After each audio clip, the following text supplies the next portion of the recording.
नमस्कार दोस्तों, मैं आपका अपने चैनल HVS स्टडीज़ में स्वागत करता हूं। इस वीडियो में आपके लिए 9 नवंबर 2022 का करंट अफेयर लेकर आ गया हूं। साथ में हम स्टैटिक जीके और रिलेटेड करंट अफेयर का रिवीजन करते हुए चलेंगे।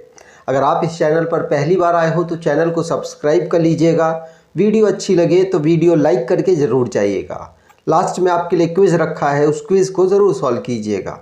चलिए बात करते हैं लास्ट डे के क्विज़ की। तो लास्ट डे आपसे क्वेश्चन पूछा गया था, Which Malayalam writer received Ezhuthachan award 2022? तो आप सभी ने आंसर ए सेतु माधवन दिया था और यही सही आंसर है। आज के पहले क्वेश्चन की बात करें तो आज का पहला क्वेश्चन है, which country is the host of the 27th conference of the parties to the UNFCCC? तो आंसर यहां पर होगा 27th कॉन्फ्रेंस ऑफ पार्टीज की मेजबानी कौन सा देश कर रहा है? COP की 27 नंबर की कौन सा देश कर रहा है? तो आंसर होगा इजिप्ट के द्वारा इसे किया जा रहा है। ध्यान रखिएगा, इजिप्ट में यूके के जो हेड है वो भी यहाँ पर पहुँचेंगे। ध्यान रखेंगे 27 नंबर का है जिसको इजिप्ट में ऑर्गेनाइज कराया जा रहा है। इजिप्ट में भी बात करें तो शर्म अल शेख में इसको ऑर्गेनाइज कराया जा रहा है। नवंबर मंथ में इसे ऑर्गेनाइज कराया जाएगा, मतलब 6 नवंबर से इसे ऑर्गेनाइज कराना शुरू कर दिया गया है, जिसमें जो भी हमारे डैमेज हो रहे हैं, हमारे एनवायरनमेंट को जो भी चीज़ डैमेज कर रही है उस पर यहाँ डिस्कस किया जाएगा।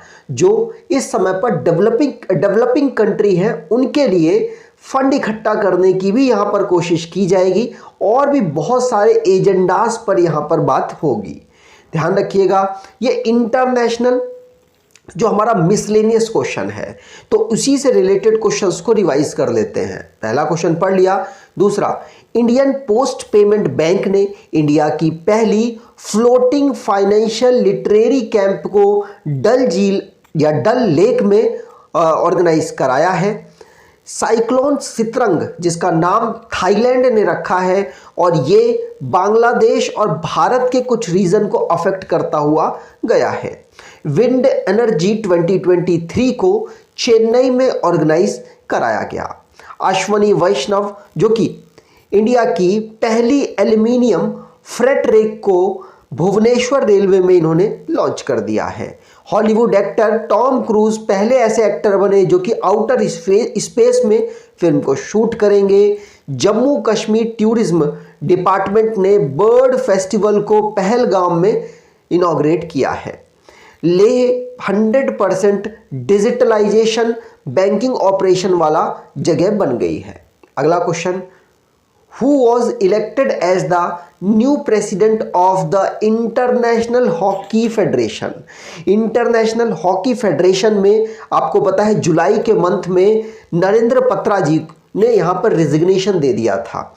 उसके बाद अब ये जगह खाली थी जिसमें एक्टिंग प्रेसिडेंट काम कर रहे थे, लेकिन अब इनके लिए चुनाव हुआ 5 नवंबर को और अब इनकी जगह पर नरेंद्र बत्रा की जगह पर कौन अपॉइंट हो गए हैं?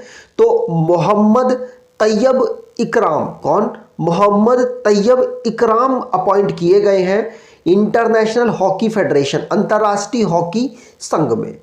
यहाँ पर आप तस्वीर देख सकते हैं। इनकी बात करें तो ये इस समय पर मकाऊ के सिटीजन हैं और पाकिस्तान में इनका जन्म हुआ था। बात कर ले मकाऊ कौन सी जगह है? तो चाइना के स्पेशल एडमिनिस्ट्रेशन की 2 जगह हैं। कौन सी? एक मकाऊ और एक हांगकांग। तो चाइना की एक स्पेशल एडमिनिस्ट्रेशन की जगह मकाऊ है जहाँ के ये सिटीजन हैं। पाकिस्तान के में जन्मे थे तैयब इकराम। याद रखिएगा, इंटरनेशनल हॉकी फेडरेशन में अब ये प्रेसिडेंट के पद पर अपॉइंट हो चुके हैं। अब रिसेंटली में जो क्वेश्चंस बने अपॉइंटमेंट से रिलेटेड उनको रिवाइज करते हैं। तो तैयब इकराम वाला, जो कि अभी तो इंटरनेशनल हॉकी फेडरेशन में प्रेसिडेंट चुने गए हैं, लेकिन अपॉइंटमेंट से पहले ये एशियन हॉकी फेडरेशन में CEO के पद पर काम कर रहे थे। अगला क्वेश्चन है, शुभक्रांत पांडा, जिनको फिक्की का प्रेसिडेंट बनाया गया। मल्लिकार्जुन खड़गे को कांग्रेस का प्रेसिडेंट बनाया गया। भारती दास को कंट्रोलर जनरल ऑफ अकाउंट्स बनाया गया। CJI UU ललित साहब ने DY चंद्रचूड़ जी को कंफर्म किया है कि इनको आप चीफ जस्टिस ऑफ इंडिया अगला बनाएं। संजीव किशोर जो कि डायरेक्टर जनरल बने हैं इंडियन ऑर्डिनेंस फैक्ट्री में। संदीप कुमार गुप्ता गेल में इन्होंने चेयरमैन का पद संभाला है। पंकज त्रिपाठी नेशनल आइकॉन बने हैं इलेक्शन कमीशन ऑफ इंडिया में। सुजॉय लाल थाउसेन CRPF में DG बने हैं और अनीश दयाल सिंह ITBP में DG बने हैं। R वेंकटरमणी अटॉर्नी जनरल बने हैं भारत के। आपके लिए एक नई ई बुक हमने लॉन्च की है जिसमें जनवरी से लेकर अक्टूबर तक के पूरे करंट अफेयर अवेलेबल है। सिर्फ 79 रुपीज़ की आपको ये दी जा रही है। आपके SSC वाले एग्जाम और जितने भी स्टेट लेवल के एग्जाम जहां पर करंट अफेयर पूछा जाता है वहां के लिए बहुत इंपॉर्टेंट रोल अदा करेगी।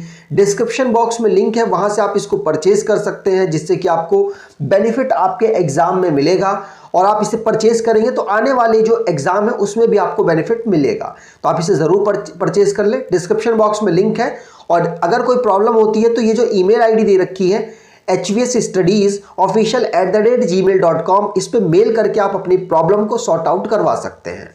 चलिए आगे बात करें।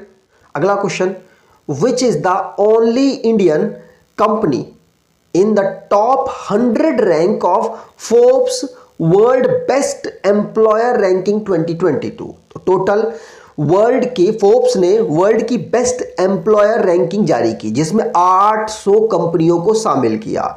800 कंपनियों में से अगर टॉप 100 कंपनीज की बात करेंगे तो टॉप 100 कंपनीज में भारत की सिर्फ एक कंपनी है, वो है रिलायंस इंडस्ट्रीज। और यही आपसे क्वेश्चन पूछा जा रहा था, कौन सी इकलौती ऐसी कंपनी है जो कि टॉप 100 पर है? तो रिलायंस इंडस्ट्रीज है। याद रखिएगा, रिलायंस आप जानते हैं इनके चेयरमैन मुकेश अंबानी हैं और फोर्ब्स ने वर्ल्ड की बेस्ट एम्प्लॉयर रैंकिंग 2022 की जारी की जिसमें 20th रैंक आई है रिलायंस इंडस्ट्री की। याद रखिएगा, पूछा जा सकता है क्योंकि इकलौती कंपनी ऐसी है जो कि टॉप 100 में रही है। इसमें टॉप कौन कर गया? तो इसमें टॉप कर गया है साउथ कोरिया की एक कंपनी है सैमसंग इलेक्ट्रॉनिक्स, ये इसमें टॉप कर गया है, ध्यान रखिएगा। अब 2 नंबर से लेकर अगर हम 12वें नंबर तक की बात करेंगे तो इसमें सभी USA की कंपनियां हैं और पहले नंबर पर तो साउथ कोरिया की है, बाकी आपको इतना रैंकिंग ध्यान नहीं रखना है। अब रिसेंटली में जो रैंकिंग और रिपोर्ट से रिलेटेड क्वेश्चंस बने हैं उनको रिवाइज करते हैं। पहला क्वेश्चन पढ़ लिया, दिल्ली का IGI international Indira Gandhi international airport जो कि भारत का 10th नंबर का बिजिएस्ट एयरपोर्ट बना है और दुनिया का सबसे बिजिएस्ट एयरपोर्ट कौन है? आंसर होगा अटलांटा, USA का है। HCL के चेयरमैन है शिव नादर, चेयरमैन और फाउंडर। इनको मोस्ट जनरस फिलैंथ्रोपिस्ट का जो दर्जा है वो मिला है। हरियाणा ने पब्लिक अफेयर इंडेक्स 2022 में टॉप कर दिया है। पब्लिक अफेयर इंडेक्स में छोटे राज्यों में सिक्किम ने टॉप किया है और यूनियन टेरिटरी की रैंकिंग थी ही नहीं इसमें। ग्लोबल हंगर इंडेक्स 2022 में भारत की रैंक 107 रही। महाराष्ट्र ने टॉप कर दिया है फॉरेन टूरिज्म 2021 में। इंदौर ने क्लीनेस्ट सिटी के टैग में लगातार 6ठी बार टॉप किया है स्वच्छ सर्वेक्षण अवार्ड में। रिलायंस जियो के चेयरमैन आकाश अंबानी, ये जियो के चेयरमैन है, याद रखिएगा। रिलायंस जियो के चेयरमैन मुकेश अंबानी टाइम्स के अकॉर्डिंग 100 इमर्जिंग लीडर्स में शामिल किए गए। ग्लोबल इनोवेशन इंडेक्स में भारत की रैंक 40 रही और स्विट्जरलैंड यहां पर टॉप पर रहा। कंटार ब्रांडेड इंडिया में TCS अब मोस्ट वैल्यूएबल ब्रांड बनकर उभरा है। अगला क्वेश्चन, जनजातीय गौरव दिवस। जनजातीय गौरव दिवस आपको बता दूं लास्ट ईयर से ही मनाना स्टार्ट किया गया था। आपको याद रखना है जनजातीय गौरव दिवस भारत सरकार ने अनाउंस किया था किन महान पर्सन के बर्थ एनिवर्सरी में? तो आंसर होगा ये महान पर्सन है बिरसा मुंडा। बिरसा मुंडा जी की बर्थ एनिवर्सरी 15 नवंबर को पड़ती है और इस दिन को जनजातीय गौरव दिवस मनाने की घोषणा भारत सरकार ने 2021 में की थी। मतलब इस बार आप 2nd नंबर का जनजातीय गौरव दिवस मना रहे हैं 15 नवंबर को। याद रखिएगा 15 नवंबर को हम जनजातीय गौरव दिवस ऑब्जर्व करते हैं किसकी? भगवान बिरसा मुंडा जी की बर्थ एनिवर्सरी में। याद रखिएगा, पूछा जा सकता है। अब रिसेंटली में जो इंपॉर्टेंट डेज हमने पढ़े उनको रिवाइज करते हैं। किसी का कमेंट आया था कि इसमें थीम में इंक्लूड कर दो, तो मैं माफ़ी चाहता हूं, मैंने आपका कमेंट लेट पढ़ा, लेकिन मैं नेक्स्ट वीडियो से हर डे की जिसकी थीम मुझे मिल पाएगी उन सभी की थीम यहां पर मैं इंक्लूड कर दूंगा। ठीक है, तो अभी रिवाइज कर लेते हैं डेज को। वर्ल्ड वेगन डे हमने 1 नवंबर को पढ़ा। International day to end impunity for crimes against journalist हमने 2 नवंबर को पढ़ा। सेंट्रल विजिलेंस अवेयरनेस वीक को हमने 31 अक्टूबर से लेकर 6 नवंबर तक ऑब्जर्व किया। वर्ल्ड सुनामी अवेयरनेस डे 5 नवंबर को हमने पढ़ा। वर्ल्ड कैंसर अवेयरनेस डे 7 नवंबर और 15 नवंबर को जनजातीय गौरव दिवस हमने पढ़ा है। अगला question, what was introduced in the 103rd constitutional amendment which was seen in the news recently में 103rd जो कॉन्स्टिट्यूशन अमेंडमेंट हुआ था उसके बारे में पहले बता देता हूं। ये जो अमेंडमेंट था इसमें 10% का कोटा दिया गया था इकोनॉमिक वीकर सेक्शन को। इसमें सिर्फ जनरल के कैंडिडेट्स को ही शामिल किया गया था। अगर आप इकोनॉमिक वीकर हैं, 8 लाख से कम आपकी ईयरली पूरी फैमिली की इनकम है, आपके पास कुछ 1000 गज स्क्वायर मीटर स्क्वायर का कुछ प्लॉट होना चाहिए, इस तरीके से कुछ कंडीशंस दी हुई थी, जिसमें अगर आप ये सारी कंडीशन फॉलो करते हैं तो आप ईडब्ल्यूएस की कैटेगरी में आ जाएंगे। रिसेंटली में ये न्यूज़ में रहा। ये न्यूज़ में क्यों रहा? इसके ऊपर पिटीशन डाली गई और इसमें जो एससी वगैरह हैं उनको भी, उनके भी जो इकोनॉमिक वीकर पर्सनस हैं उनको इंक्लूड करने की बात कही गई, जो कि सरकार ने, और हाँ इसको रद्द भी करने की बात कही गई। तो सरकार और जो पिटीशन डालने वाले थे उनके बीच में केस चल रहा था सुप्रीम कोर्ट में, जिसमें सेंट्रल गवर्नमेंट ने इसको जो इंट्रोड्यूस किया था उसको जो यू ललित साहब है, चीफ जस्टिस ऑफ इंडिया, इन्होंने इसको सही माना। और इनकी जो बेंच थी जिसमें 5 मेंबर थे, 5 में से 3 लोगों ने कहा कि नहीं इंक्लूड होने चाहिए और 2 में माना कि ठीक है इसको इंक्लूड होना चाहिए, क्योंकि इकोनॉमिक वीकर सेक्शन का मतलब सभी को इंक्लूड करना चाहिए। तो इनमें जो 3 और 2 का फैसला आया, जिसकी वजह से अब इकोनॉमिक वीकर सेक्शन जैसा चल रहा है वैसा चलेगा, नहीं तो इसमें बाद में रिफॉर्म्स हो सकते थे, और अभी ऐसा कुछ है नहीं, रिफॉर्म नहीं होगा। उन्होंने भी, सुप्रीम कोर्ट के जो जज थे वो भी बैठे, उन्होंने भी ये बात मानी है। तो अगले क्वेश्चन की बात करें, where is the city of Mahakal will soon boast the world first Vedic clock which will be sensed with the position of the sun. तो सन की पोजीशन के अकॉर्डिंग एक घड़ी बनाई जा रही है जिसको वैदिक घड़ी कहा जा रहा है। वो सन की पोजीशन के अकॉर्डिंग चलेगी, मतलब रन करेगी। तो ध्यान रखिएगा, ये जो घड़ी है इसको मध्य प्रदेश के उज्जैन में लगाने की घोषणा की गई है। अभी लगी नहीं है, सिर्फ इनॉग्रेशन किया है। इनॉग्रेशन का मतलब फाउंडेशन स्टोन रखा है। मध्य प्रदेश के एजुकेशन मिनिस्टर हैं मोहन यादव जी के द्वारा। याद रखिएगा, फाउंडेशन स्टोन रखा है उज्जैन में, मध्य प्रदेश में ये अवेलेबल है। जिसमें कहां पर रखा है तो आपको बता दूं, जिवाजी ऑब्जर्वेटरी में इसको इनॉग्रेट किया जाएगा, पहली वैदिक क्लॉक को। याद रखिएगा, पूछा जा सकता है। अगले क्वेश्चन की बात करें उससे पहले मध्य प्रदेश के बारे में रिवाइज कर लेते हैं। तो मध्य प्रदेश को स्टेट के रूप में फाउंड किया गया था 1 नवंबर 1956 को। कैपिटल इसकी भोपाल है। गवर्नर मंगू भाई सी पटेल है। चीफ मिनिस्टर शिवराज सिंह चौहान है। लेजिस्लेचर यूनिकैमरल है, जहां की असेंबली में 230 सीट्स हैं। लोकसभा में 29 सीट्स, राज्यसभा में 11 सीट यहां से आती हैं। हाई कोर्ट की बात करें तो जबलपुर में ये लोकेटेड है। रैंक इसकी 2 है एरिया वाइज। और अगर नेशनल पार्क की बात करें तो Bandhavgarh national park, fossil national park, Indira Priyadarshini Pench national park, Kanha national park, Madhav national park, Panna national park, Sanjay national park, Satpura national park और वन विहार नेशनल पार्क यहाँ के नेशनल पार्क हैं। अगले क्वेश्चन की बात करें, मध्य प्रदेश बिल्कुल सेंटर पर लोकेटेड है और भारत के उत्तर प्रदेश, छत्तीसगढ़, महाराष्ट्र, गुजरात, राजस्थान के साथ ये सीमा को टच करता है। आगे बात करें, अगला question, which new chatbot launch by UIDAI। तो नया चैटबॉट किसके द्वारा, नया चैटबॉट UIDAI के द्वारा लॉन्च किया गया। ये आधार को बनाने वाली कंपनी है, बनाने वाली संस्था है। आपको बता दूं इसने अभी नया चैटबॉट कौन सा लॉन्च किया, तो आंसर होगा आधार मित्रा। क्या है, आधार मित्रा इसने अभी रिसेंटली में लॉन्च किया है, ध्यान रखेंगे। UIDAI की फुल फॉर्म है unique identification authority of India, जो कि आधार मित्र नाम की एक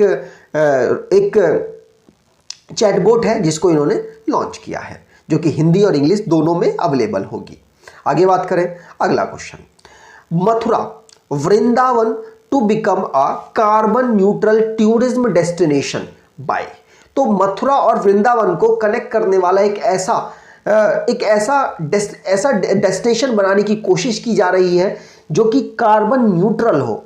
इसे कोशिश की जाएगी 2041 से 41 तक कि मथुरा और वृंदावन की जो पूरा टूरिज्म डेस्टिनेशन है जिसको कार्बन न्यूट्रल बनाया जा सके। तो आंसर होगा 2041, याद रखिएगा, पूछा जा सकता है। तो उत्तर प्रदेश गवर्नमेंट मथुरा और वृंदावन की जो कनेक्शन है उसको क्या करने वाली है, नेट जीरो कार्बन एमिशन की डेस्टिनेशन बनाने वाली है, ध्यान रखिएगा, पूछा जाएगा। आगे बात करें, अगला question, how many person selected president Droupadi Murmu presents national Florence Nightingale award 2021। तो 2021 के लिए नेशनल फ्लोरेंस नाइटिंगेल अवार्ड किसको दिया जाएगा, द्रौपदी मुर्मू जी के द्वारा।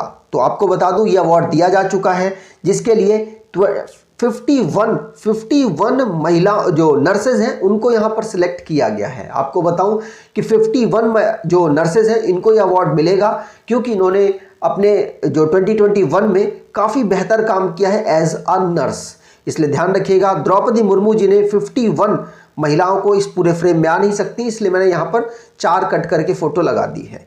तो ध्यान रखिएगा 51 महिलाओं को श्रीमती द्रौपदी मुर्मू जी ने, जो कि भारत की प्रेसिडेंट है, 15वें नंबर की नेशनल फ्लोरेंस नाइटिंगेल अवार्ड से सम्मानित किया है। याद रखेंगे, देख सकते हैं आप, ये यहाँ पर टोटल मैंने क्या सीक्वेंस से लगाया हुआ 51 महिलाएं हैं टोटल, नर्सेज हैं टोटल। आज के क्विज की बात करें तो which city is hosting the world travel market from November 7 to November 9, 2022। तो वर्ल्ड ट्रेवल मार्केट को किस सिटी ने होस्ट किया है, कमेंट बॉक्स में डिटेल में आंसर दीजिएगा।